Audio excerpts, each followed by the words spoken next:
नमस्कार, बिहार झारखंड की खबरों के साथ एक बार फिर से हाजिर हूं मैं कंचन। शुरुआत करेंगे बुलेटिन की, लेकिन उससे पहले एक नजर खास सुर्खियों पर।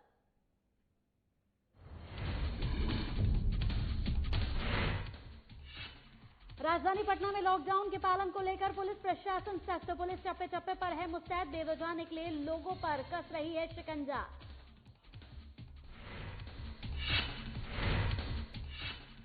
सारण प्रमंडल के तीनों जिले में भिजवाई गई राहत सामग्री। अधिकारियों ने अपने वेतन से राहत सामग्री कराया तैयार। अधीक्षण अभियंता ने 200 लोगों को राहत सामग्री किया वितरण। कोरोना संक्रमण को लेकर पूरा देश बंद। रेलवे अधिकारियों ने सोशल डिस्टेंसिंग की उड़ाई धज्जियां। एक ही पिकअप वैन में 20-20 मजदूर हुए सवार।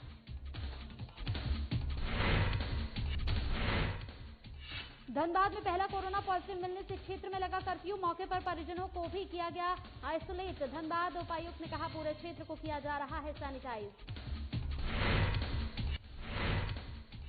और मुजफ्फरपुर में एक बार फिर से रिश्तों को शर्मसार करने वाली घटना आई सामने। पत्नी ने की पति की हत्या।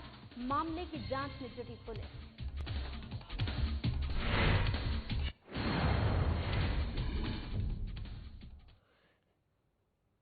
चलिए बुलेटिन की शुरुआत करते हैं। तो राजधानी पटना में लॉकडाउन के पालन को और सख्त करने के लिए पुलिस चप्पे चप्पे पर मुस्तैद है। बिहार ने भी लॉकडाउन को 24 दिन पूरे कर लिए हैं। वहीं राजधानी पटना की बात करें तो यहां भी पुलिस हर मुमकिन कोशिश कर रही है और इस महामारी की जंग में मुस्तैदी से अपनी ड्यूटी निभा रही है और बेवजह निकले लोगों पर अपना शिकंजा कसते नजर आ रही है। गौरतलब यह है कि पटना के पॉश एरिया बोरिंग रोड इलाके का जहां पुलिस हर वाहन चालक से निकलने की वजह यहां पर पूछती नजर आई। वहीं बेवजह निकल रहे कई वाहनों को जब्त किया गया, जिससे लॉकडाउन का सख्ती से अंदाजा लोगों को हो सके और वो अपने घरों में रहकर इसका बखूबी पालन कर सके।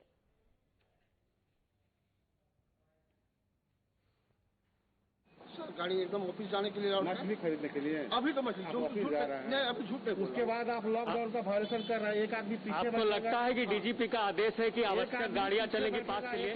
आप एक सरकारी अधिकारी हैं।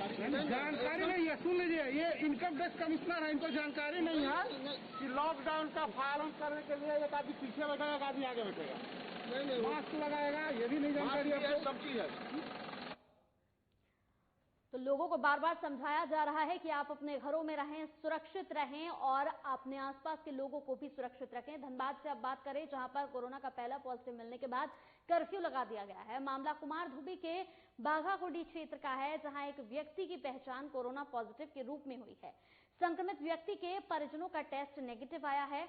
एहतियात परिजनों को भी यहां पर परिजनों को आइसोलेट कर दिया गया है। दोबारा इनका टेस्ट किया जाएगा। धनबाद उपायुक्त अमित कुमार ने बताया कि उस शख्स के पहले 2 टेस्ट नेगेटिव थे। तीसरे टेस्ट में कोरोना पॉजिटिव आने की पुष्टि हुई है। उन्होंने कहा कि आसपास के 3 किलोमीटर के क्षेत्र में कर्फ्यू लगा दिया गया है और कोई भी घर से नहीं निकलेगा। जिनको भी जरूरी सामानों की जरूरत होगी वो उन्हें उनके घर तक उपलब्ध कराई जाएगी, होम डिलीवरी दी जाएगी। इसके लिए हेल्पलाइन नंबर भी जारी कर दिए गए हैं। साथ ही साथ पूरे क्षेत्र को सैनिटाइज किया जा रहा है। ये हेल्थ सर्विलेंस के कारण से ही जो है वो उसका जो है वो टेस्ट एंड स्वैब टेस्ट हुआ। उस समय जो था वो उसके लक्षण जो है वो नहीं थे, इस वजह से जो है वो उसको जो है वो तो क्या दोबारा जांच हो रहा है फिर से किया गया। आज जब जैसे ही जो है वो संदिग्ध का पता चला, उसका हम लोगों ने आइसोलेट किया है उनको, और आइसोलेट करने के बाद से जो है वो उनकी जांच जो है वो हम लोगों ने कराई है। तो हमें लगता है कि किसी तरह की कोई लापरवाही नहीं बरती गई। जो SOP है उसका जो है वो अनुपालन जो है वो किया गया है। खास तौर पे अगर हम देखें तो आइसोलेशन पीरियड में जो भी एहतियातन कदम उठाए जा सकते थे वो हम लोगों ने उठाए हैं। उनके साथ साथ उनके पूरे परिवार को हम लोगों ने आइसोलेट रखा है। तो सारण प्रमंडल के तीनों जिलों में छपरा, सिवान और गोपालगंज के विद्युत कामगारों के लिए खाद्य राहत भिजवाई जा रही है। आपको बता दें कि अधीक्षण अभियंता ने शहर के 200 मानव बलों को राहत सामग्री वितरित की है। हालांकि पूरे बिहार के जूनियर इंजीनियर से लेकर अधीक्षण अभियंता के साथ साथ विद्युत बोर्ड के सभी पदाधिकारी अपने वेतन से राशि इकट्ठा कर राहत सामग्री तैयार करवा रहे हैं। बिजली विभाग के प्रमंडलीय मुखिया अधीक्षण अभियंता ने खुद अपनी सैलरी से नीचे काम करने वाले सभी अधिकारियों के निजी वेतन से राहत सामग्री तैयार करवाई है। इन्हीं मानव बलों के कारण शहर या गांव सभी जगह बिजली की सुविधा यहां पर पहुंचाई जा रही है। बिजली की सुविधा चालू रहती है ताकि लोगों को परेशानियों का सामना न करना पड़े।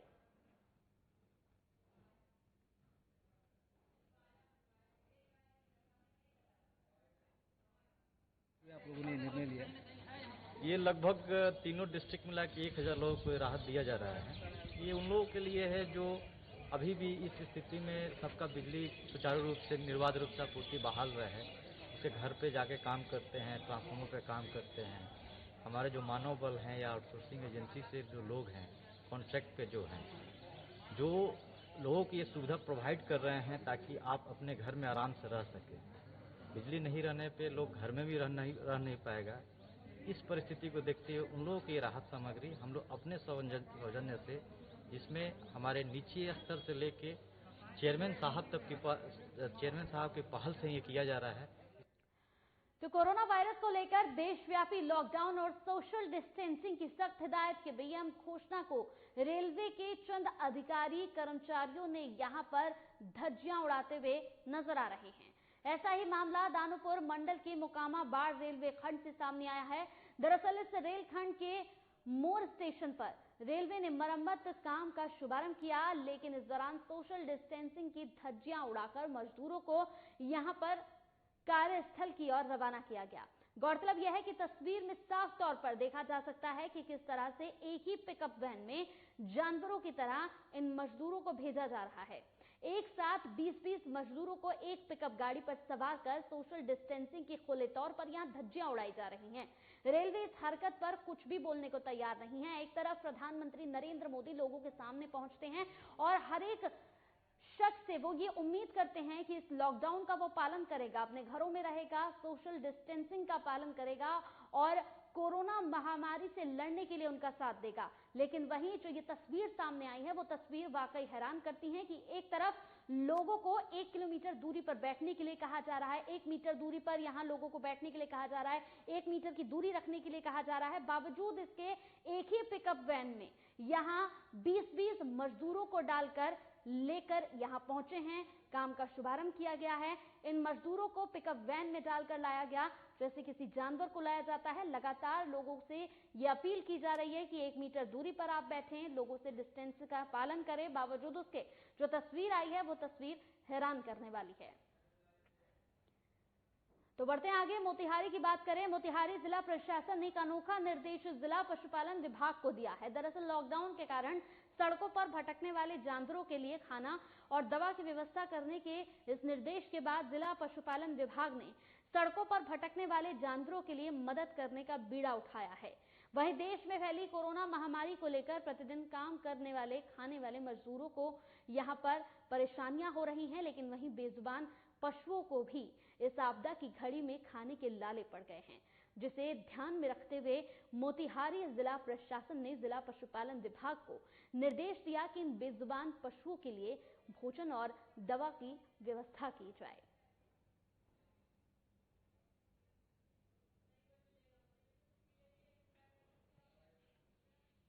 की वजह से जो है आदमी हो या पशु हो, तो आदमी वाला आदमी का सेवा कर रहा है। हम लोग पशुपालन में जो है पशु का सेवा कर रहे हैं, भोजन का व्यवस्था कर रहे हैं लवारिस पशुओं का। क्या दे रहे हैं लवारिस पशुओं? ब्रेड है, रोटी है और ड्राई मैंने सूखा चारा। कब से कर रहे हैं? 23 तारीख 14 तारीख से मैंने 1 बजे से 4 बजे तक 5 बजे तक जो मिल जाए उसको खिला।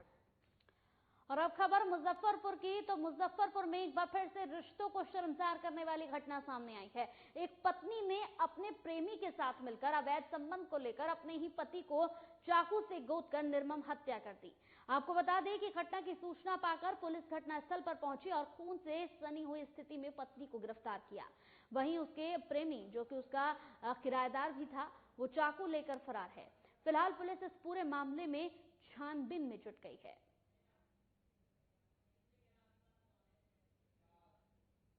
मामला ये हत्या का प्रतीत होता है।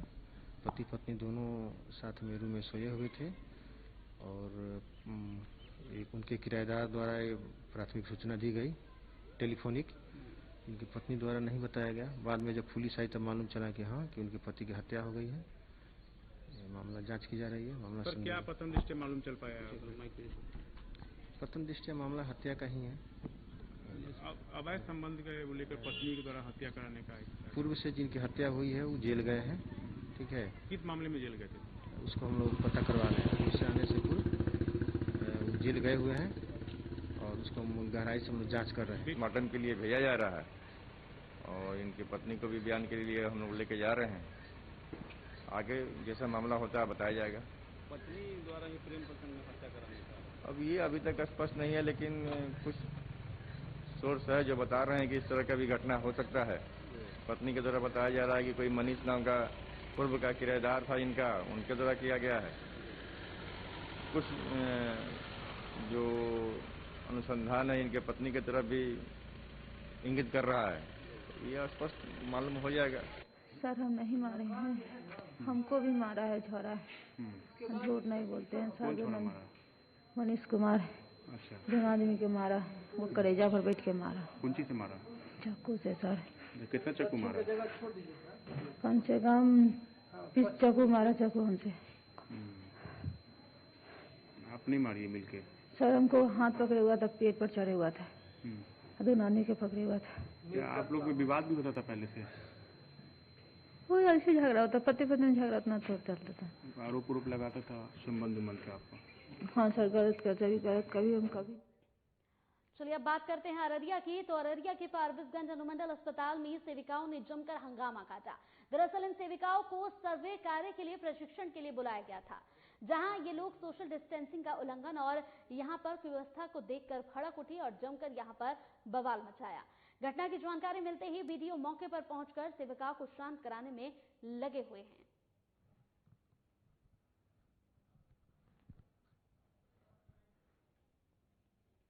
तो आपको बता दें कि अररिया की फारबिसगंज अनुमंडल अस्पताल में यहां पर हंगामा काटा गया इन सेविकाओं की तरफ से। इन सेविकाओं का कहना है कि यहां उन्हें बुलाया गया था काम के लिए, लेकिन जिस तरीके की व्यवस्थाएं यहां पर हैं वो व्यवस्थाएं बिल्कुल भी ठीक नहीं हैं, जिसे लेकर उन्होंने यहां जमकर बवाल काटा। अमोना पंचायत के बबीता यादव है ना, और संख्या 1005 हम सब सेविका को यहाँ पे ट्रेनिंग के लिए बुलाया गया। तो आप लोग का ट्रेनिंग मिलेगा और आप लोग का पोषक क्षेत्र में जो बाहर से आया है उसके लिए आपको रिपोर्ट बना के देनी है। और हम लोग ने उसके चलते यहाँ पे आए, अंदर गए। अंदर में सोशल डिस्टेंसिंग का कोई वैल्यू नहीं है, वहाँ पे कोई तरह की सुविधा नहीं दिया गया। और वहाँ गए तो हम हेल्थ सर से पूछे, नाम तो हम नहीं जानते हैं, लेकिन उससे पूछे सर आप लोग विदाउट डिस्टेंसिंग को हम सेविका लोग को ड्यूटी तो दिया गया है, किस माध्यम से दिया गया है? और सर बोले हमको जो आप लोग को हम नहीं जानते हैं, आप लोग को कौन बुलाया है? उसको आप लोग को हम नहीं बुलाए, आप लोग बाहर जाइए और सीडीपीओ मैडम से डिस्कस कीजिए। हम लोग नहीं तो आप लोग को बुलाए हैं, नहीं हम आप लोग को आदेश दिए हैं, आप लोग को रहना है रहिए, नहीं रहना है नहीं रहिए। सोशल डिस्टेंसिंग के कारण हो रहा है सर, भीड़ भाड़ ज्यादा हो गया। नहीं तो मैंने शेड्यूल नहीं बनाया गया था सर, कैसा कि मैंने फेज का काम करने का नहीं बनाया। आज टीम बनाना है, आज काम चालू करना है, अब ये काम चालू करना है। तुरंत मैं बात कर गलत बात कर फील्ड चले जाना सबको आज अभी। फिर ये नाराजगी, लोग नाराजगी प्रकट कर रहा है। हाँ, तो सभी का नाराजगी कर। चलिए वक्त हो गया एक छोटे से ब्रेक का। जल्द हाजिर होंगे कुछ और खबरों के साथ।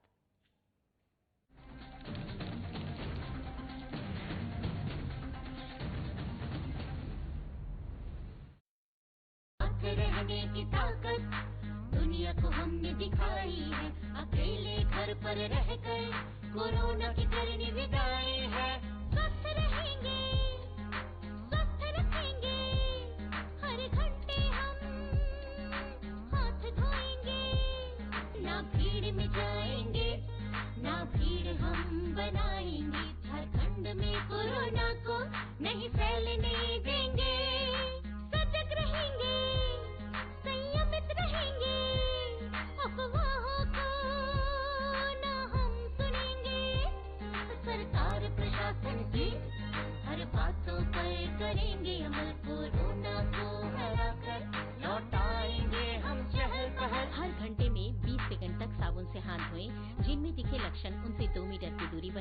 लक्षण दिखने पर डॉक्टर से जांच करवाएं। नाक कान मुंह पर हाथ न लगाएं। हर क्षेत्र से कोरोना को भगाएं, सजग रहें, स्वस्थ रहें। हेमंत सरकार, हर पल आपके साथ। सूचना और जनसंपर्क विभाग, झारखंड सरकार द्वारा जनहित में जारी।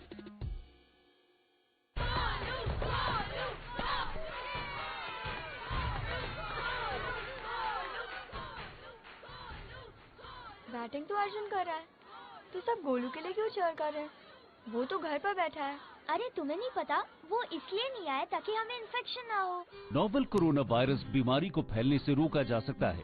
बुखार के साथ खांसी और छींक होने पर सार्वजनिक जगहों से दूर रहकर इसे फैलने से रोक सकते हैं। अपनी सुरक्षा के लिए हमारी मदद करें। अगर आपको खांसी, बुखार या सांस लेने में तकलीफ हो तो तुरंत नजदीकी स्वास्थ्य केंद्र जाएं या हेल्पलाइन नंबर 911123978046 पर संपर्क करें। प्रिय झारखंड वासियों, जोहार। आपको मालूम है हमारे राज्य में लॉकडाउन है और पूरे देश में भी लॉकडाउन है। आज पूरा देश और राज्य एक विकराल संक्रमण से गुजर रहा है। कोरोना वायरस की एक बीमारी फैल रही है, महामारी फैल रही है, और इससे बचाव के लिए हमने राज्य के अंदर में भी लॉकडाउन का आदेश दिया है। आज लॉकडाउन का मतलब है जो जहां है वहीं रहें, कम से कम लोगों के संपर्क में आए। बाकी जितनी भी जरूरत की चीजें हैं, जो घरेलू उपयोग के सामान हैं, वस्तुएं हैं, वो आप तक कैसे पहुंचे, ये इनकी सुनिश्चित सरकार कर रही है और वो आप तक पहुंचेगी। धन्यवाद।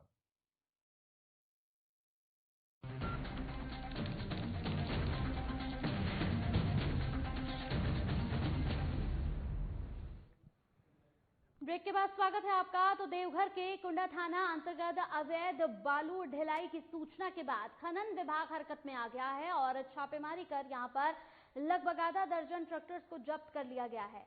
देवघर के कुंडा इलाके में अवैध बालू ढुलाई की खबर लगातार सामने आ रही थी और जिला खनन पदाधिकारी से भी इसकी शिकायत बराबर की जा रही थी, जिसके बाद खनन विभाग हरकत में आया और शुक्रवार की सुबह जिला खनन पदाधिकारी राजेश कुमार के नेतृत्व में कुंडा इलाके में कई जगहों पर छापेमारी अभियान भी चलाया गया। आपको बताते चले कि छापेमारी अभियान में तकरीबन आधा दर्जन से ज्यादा ट्रैक्टर को जब्त किया गया। अज्ञात हो कि पूरे देश में लॉकडाउन लागू रहने के बावजूद देवघर जिले में कई घाटों से अवैध तरीके से बालू उठाव की खबरें लगातार हम आपको दिखा रहे हैं। खासकर तड़के सुबह बालूघाट से सड़क तक यहां पर ट्रैक्टर की लंबी कतारें लग जाती हैं, पर शायद बालू व्यवसायी को लॉकडाउन नियमों से कोई लेना देना ही नहीं है। बहरहाल खनन विभाग इस पूरे मामले पर एफआईआर दर्ज करने की तैयारी में जुटा हुआ है। लगातार आपको हम ये खबरें दिखाते रहते हैं। एफआईआर दर्ज कराने की तैयारी में खनन विभाग जुट गया है। देवघर के कुंडा थाना अंतर्गत अवैध बालू ढुलाई की सूचना देने के बाद यहां पर विभाग हरकत में आ गया। छापेमारी कर आधा दर्जन ट्रैक्टर को जब्त भी किया गया। लगातार हम आपको खबर दिखा रहे हैं, लॉकडाउन होने के बावजूद भी अवैध खनन का जो कारोबार है वो फल फूल रहा है। यहाँ पर अवैध खनन माफियाओं को शायद लॉकडाउन की किसी भी नियम और किसी भी कानून के बारे में कोई जानकारी ही नहीं है, क्योंकि ना तो यहाँ पर सोशल डिस्टेंसिंग का पालन किया जा रहा है और ना ही बालू ढिलाई का काम बंद हो रहा है। लगातार बालू ढिलाई के काम को यहाँ पर किया जा रहा है। इस पूरी खबर के सामने आने के बाद खनन विभाग हरकत में आया और छापेमारी कर आधा दर्जन से ज्यादा ट्रैक्टर को यहाँ पर जब्त किया गया। कुंडा थाना अंतर्गत बालूघाटों से बालू का अवैध उठाव हो रहा है। इसी क्रम में सुबह 5 बजे से ही छापेमारी शुरू की गई। करीबन 5:30 से 6 बजे के बीच में बेंगी बिशनपुर बालूघाट से लगभग 7 गाड़ी जो है पकड़ी गई है, जिससे थाना लेकर आया गया है और आगे की कार्रवाई की जा रही है। तो काफी दिनों के बाद बोकारो प्रशासन ने चैन की सांस ली है। दरअसल बोकारो से कोरोना केस की जांच के लिए 62 सैंपल भेजे गए थे। सभी की रिपोर्ट आ गई है और सभी रिपोर्ट नेगेटिव आई है। आपको बता दें कि ये सारी रिपोर्ट बोकारो जनरल अस्पताल की सभी डॉक्टरों और सहयोगियों की है। संपर्क में आए व्यक्तियों का सर्विलांस टीम सैंपलिंग कर रही है, जिसके आगे बढ़ने की कोई गुंजाइश इसमें न रह सके। तो आपको बता दें कि लगातार काफी दिनों से बोकारो प्रशासन परेशान था और अब जाकर बोकारो प्रशासन ने चैन की सांस ली है। दरअसल बोकारो से जो खबर हमने आपको बताई है कि यहाँ पर कोरोना केस है उसकी जांच के लिए 62 सैंपल भेजे गए थे। सभी की रिपोर्ट सामने आ गई है और सभी रिपोर्ट नेगेटिव आई है। आपको बताते चले कि ये सारी रिपोर्ट बोकारो जनरल अस्पताल की उन डॉक्टर्स की है और सहयोगियों की है। संपर्क में आए व्यक्तियों का सर्विलांस टीम के द्वारा भी सैंपलिंग की जा रही है, जिससे आगे बढ़ने की कोई गुंजाइश इसमें ना रह सके।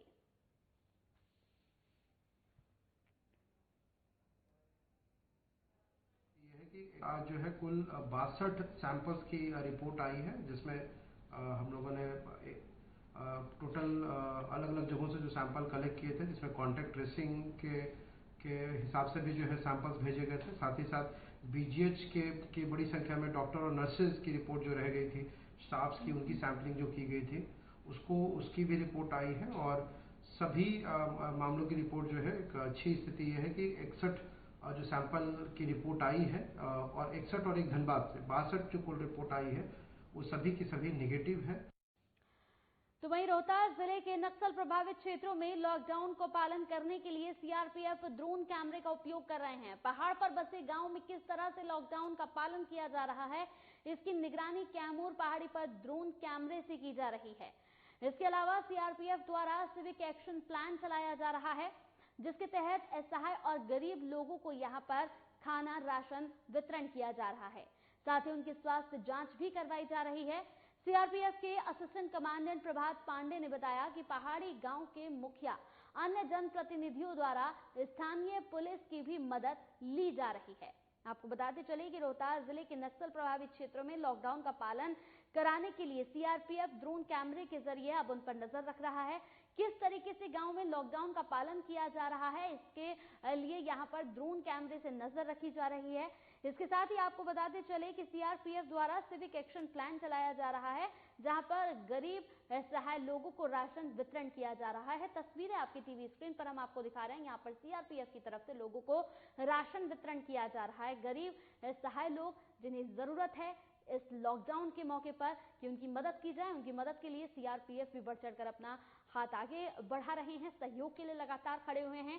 सीआरपीएफ ने यहां पर लोगों को राशन भी वितरण किया है। एक प्लान चलाया जा रहा है, सिविक एक्शन प्लान, जिसमें सभी गरीब असहाय लोगों को राशन वितरण किया जा रहा है। ये तस्वीरें आप देख रहे हैं, ड्रोन से पूरी निगरानी रखी जा रही है कि किस तरीके से गांव में लॉकडाउन का पालन किया जा रहा है।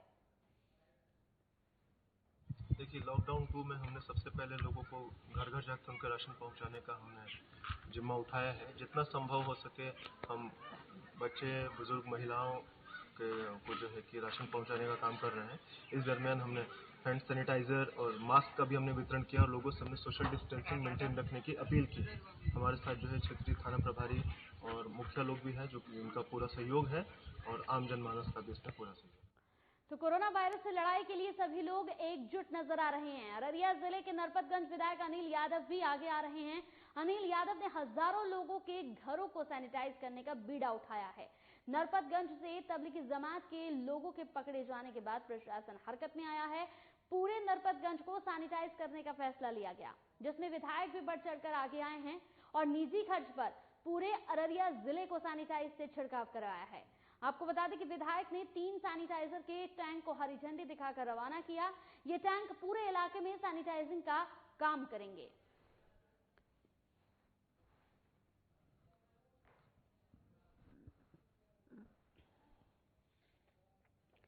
तो आपको बताते चले कि कोरोना वायरस से लड़ाई के लिए सभी लोग एकजुट नजर आ रहे हैं। अररिया जिले के नरपतगंज विधायक अनिल यादव भी यहां बढ़ चढ़कर आगे आए हैं और यहां पर पूरे अररिया जिले को सैनिटाइज करने का बीड़ा उन्होंने खुद उठाया है। निजी खर्च पर पूरे अररिया जिले को यहां पर सैनिटाइज कराने का बीड़ा खुद यहां पर विधायक ने उठाया है। आपको बताते चले कि लगातार जिस तरीके से अररिया जिले को सैनिटाइज छिड़काव करवाया जा रहा है, विधायक ने 3 सैनिटाइजर के टैंक को हरी झंडी दिखाकर रवाना किया। ये टैंक पूरे इलाके में हर एक घर को जाकर सैनिटाइज करेंगे।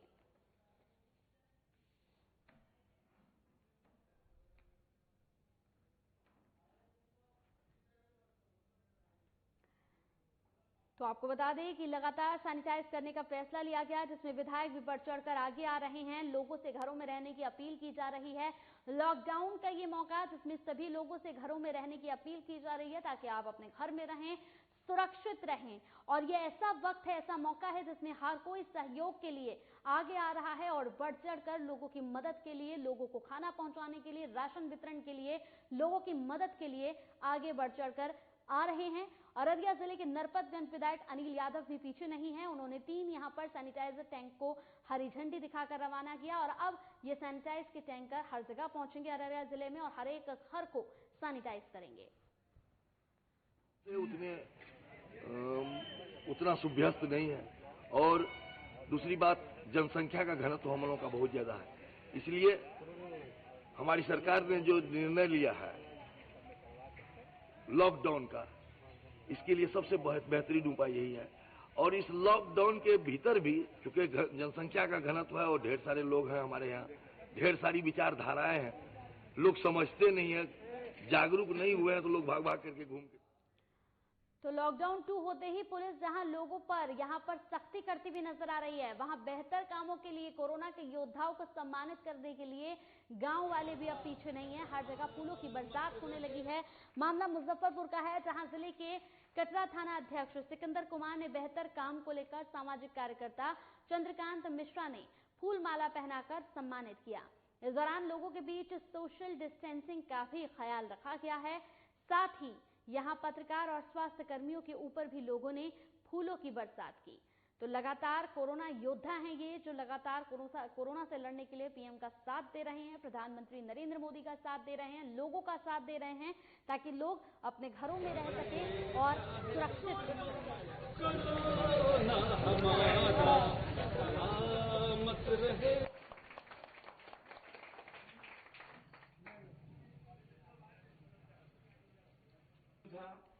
पुलिसगण, डॉक्टरगण। तो एक तरफ पुलिस की सख्ती और दूसरी तरफ लगातार उन लोगों को भी सम्मानित किया जा रहा है जो इस कोरोना महामारी की जंग में मिलजुल कर एकजुटता के साथ लोगों की मदद कर रहे हैं। इसी के साथ इस बुलेटिन में मेरे साथ इतना ही। आगे भी आपको दिखाते रहेंगे बिहार झारखंड की ताजा तरीन खबरें।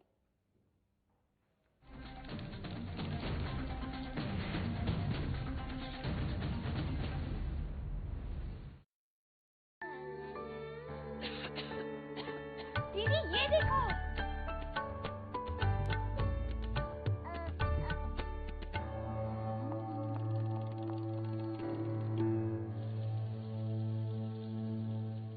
नोवेल कोरोना वायरस बीमारी को फैलने से रोका जा सकता है। खांसी और छींक के बाद और बच्चे को छूने से पहले अपने हाथों को साबुन से धोकर इसे फैलने से रोक सकते हैं। अपनी सुरक्षा के लिए हमारी मदद करें। अगर आपको खांसी, बुखार या सांस लेने